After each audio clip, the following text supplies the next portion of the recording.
NDA కూటమి ప్రభుత్వంపై రాష్ట్ర మాజీ ముఖ్యమంత్రి వైసీపీ అధినేత వైఎస్ జగన్మోహన్ రెడ్డి అసత్య ఆరోపణలు చేస్తున్నాడు. గతంలో ఆయన అరాచక పాలన అందించాడు కాబట్టే ప్రజలు ఘోరంగా ఓడించారని అన్నమయ్య జిల్లా రాజంపేట టీడీపీ అధికార ప్రతినిధి మేడా విజయశేఖర్ రెడ్డి మీడియా ద్వారా వెల్లడించారు. చంద్రబాబు నాయుడు గారి మీద దుమ్మించిపోయడానికి, ఆయన ఏదో ఒక గొప్ప వ్యక్తి అని అనిపించుకోవడానికి రకరకాల డ్రామాలు చేశారు, స్టోరీలు చెప్పాడు, కట్టుకథలు వినిపించాడు.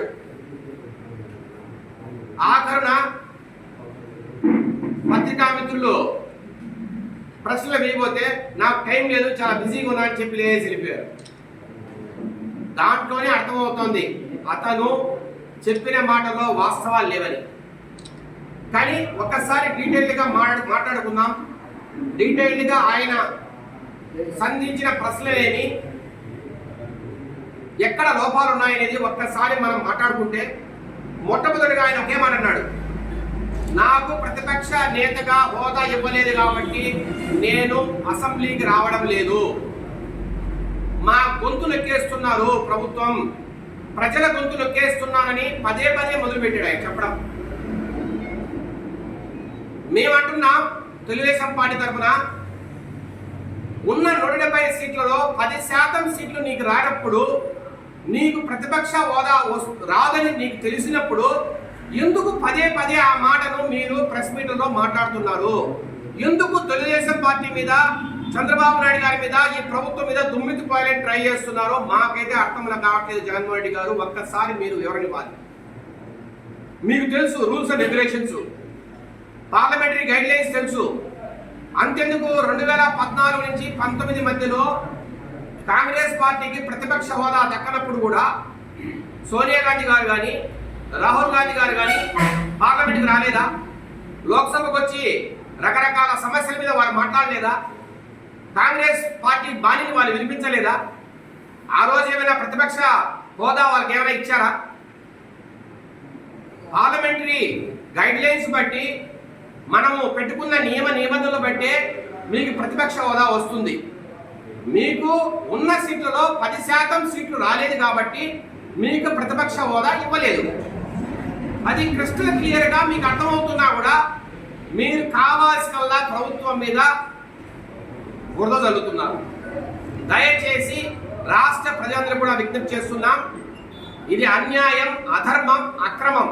జగన్మోహన్ రెడ్డి గారు మాట్లాడే మాట అబద్ధం. ఇది కరెక్ట్ కాదని కూడా మరొక్కసారి విన్నవిస్తున్నాం. నువ్వు అంటున్నావు కదా, నీ కడపరెడ్డిని, నేను పులివెదల పులిని, ఇన్ని మాట్లాడతారు కదా మీ పార్టీ అభిమానులు, మీ పార్టీ నాయకులంతా. ఏం ప్రతిపక్ష హోదా లేకపోతే నువ్వు అసెంబ్లీకి పోలేవా? నీకు 60,000 మెజారిటీతో నిన్ను పులివెందుల గెలిపించినప్పుడు నువ్వు రాష్ట్ర సమస్యలు కానీ, పులివెందుల సమస్యలు కానీ ఎందుకు వినిపించలేకపోతున్నావు? అసెంబ్లీలో ఎందుకు భయపడుతున్నావు? 11 మంది మీరు వెళ్ళి అసెంబ్లీలో కూర్చొని ఎందుకు మాట్లాడలేకపోతున్నారు ప్రజల సమస్యల మీద? మాకైతే అర్థం కావట్లా. కేవలం గవర్నమెంట్ మీద బురద చల్లాలని ఈ ప్రయత్నం చేస్తున్నారు.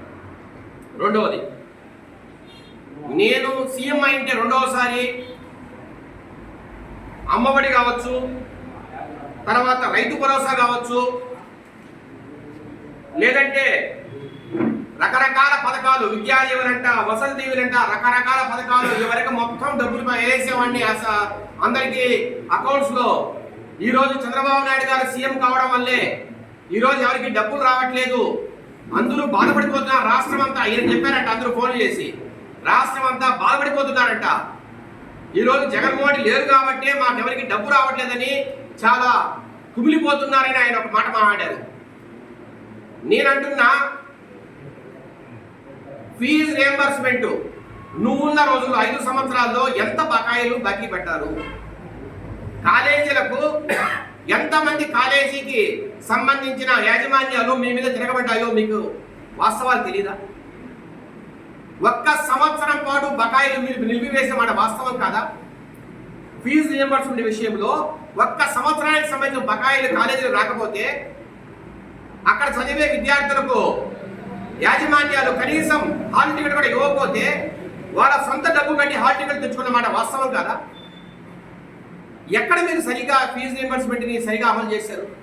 రెండవ మాట, అమ్మఒడి అన్నారు, విద్యా దీవెన, వసతి దీవెన, రకరకాల స్టోరీలు చెప్పారు. ఎక్కడైనా సరిగా అమలయ్యాయా? ఈరోజు అవన్నీ సరిగా అమలు కాలేదనే మీరు ప్రజలను ఇబ్బంది పెట్టారనే కదా ఈరోజు మిమ్మల్ని ఓడించారు. మీరు పెట్టిన పథకాల్లో లోపాలు ఉన్నాయనే కదా ప్రజలు మిమ్మల్ని ఓడించింది. తెలుగుదేశం పార్టీ నారా చంద్రబాబు నాయుడు గారు, లోకేష్ గారి ఆధ్వర్యంలో సరికొత్త పథకాలతో ప్రజలకు వచ్చారు. సూపర్ 6 అని దానికి ఒక పేరు పెట్టారు. ఆ పథకాల అమలుకు కొంత టైం పడుతుంది. ఏ పథకం ముందు అమలు చేయాలా, దాని ప్రాధాన్యతలు ఎంచుకోవాలి. సూపర్ 6లో కొన్ని ప్రాధాన్యతలు ఎంచుకోవాలి. ప్రాధాన్యతలు ఎంచుకున్న తర్వాత వాటికి విధి విధానాలు రూపొందించుకోవాలి. ఎవరెవరికి మేము ఈ పథకాలను అందజేయాలా ప్రజలకు అనేది విధి విధానాలు రూపొందించుకోవాలి. ఇట్లా ప్రతి పథకాలను అమలు చేయడానికి కొంత టైం పడుతుంది. వచ్చిన రోజు నుంచే జూన్ 12వ తేదీ మేము ముఖ్యమంత్రిగా ప్రమాణ స్వీకారం చేశాం కాబట్టి 13వ తేదీ నుంచి మీరు స్టార్ట్ చేయండి, బ్యాంకులకు డబ్బులు వేయండి అంటే ఎట్లా అవుతుంది జగన్మోహన్ రెడ్డి గారు?